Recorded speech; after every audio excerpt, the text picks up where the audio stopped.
Welcome into the Sporting News Studios for First and 10, our weekly look at college football. I'm Tom Vandervoort. It's brought to you every week, of course, by our friends at Allstate. And joining us, as always, Matt Hayes, our college football writer. And Matt, after a wild weekend in college football, the dust is now settled. So Alabama is a clear number one. Right, Matt? Right? Are you sure the dust is settling, Tom?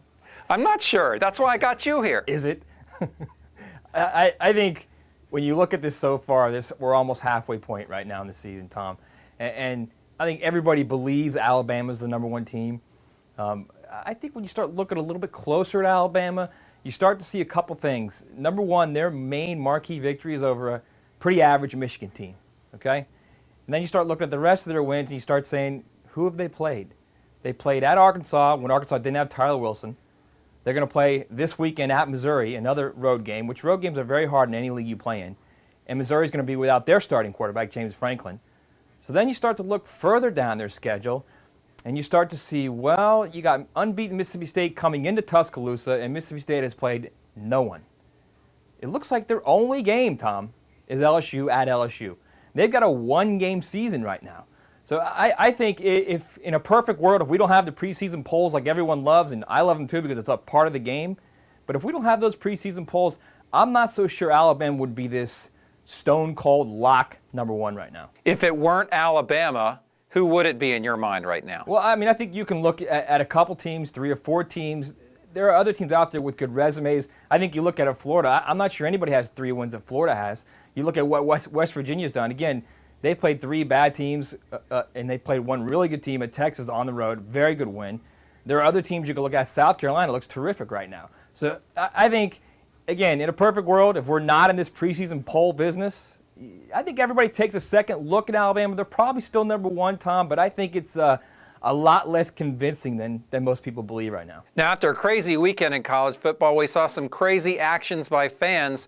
What is going on with college football fans these days? Listen, if you want it, this is what you're going to get. If you want to be the number 2 sport in America behind only the NFL, if you want to be this popular behemoth that is just gobbling up TV money after TV money, this is what comes with it. You got crazy, loony fans, like the fans at Georgia, who egg Aaron Murray's house, the quarterback at Georgia, his house, after Georgia loses.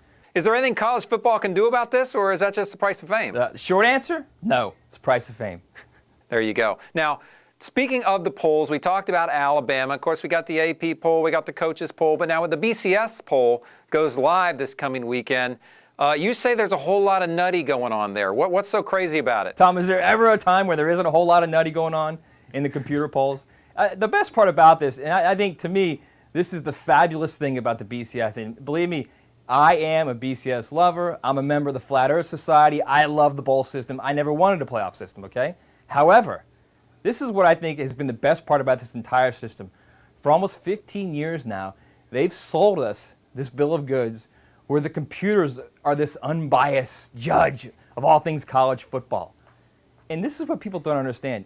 To have a computer poll, there's got to be somebody inputting information into that computer poll. And there are biases for the people that input information into those polls. Perfect example is the Anderson-Hester poll, Tom. They are based in Seattle. Their number 1 team last week was, you ready for this? Oregon State. Oregon State just happens to play in the Pac-12 out on the West Coast. It's not just the Anderson-Hester poll, it's all of them, Tom. And I think that's the thing that people don't really understand. Computer polls are not unbiased. It's all about information in, what comes out. Is there a different set of data you would advocate for these polls, or is it just you got to kind of buyer beware with these things? No, that's the best thing. It's not. There's no such thing where you put information in a computer and the computer says, "Wow, look at this! Alabama's the best team." That's not how it works. And I think that's the best part is people actually believe that. That's the bill of goods they've sold people. So I don't think that's what it is. I think basically what you have is you have a combination of human opinions. You've got the coaches poll, you've got the Harris poll, and you've got the 6 computer polls. And the 6 computer polls, don't kid yourselves, are also human polls. Right. Depends on the data you pick. All right, that's Matt Hayes. Thanks for your take this week, Matt, and we will catch up with you next time. All right, Tom.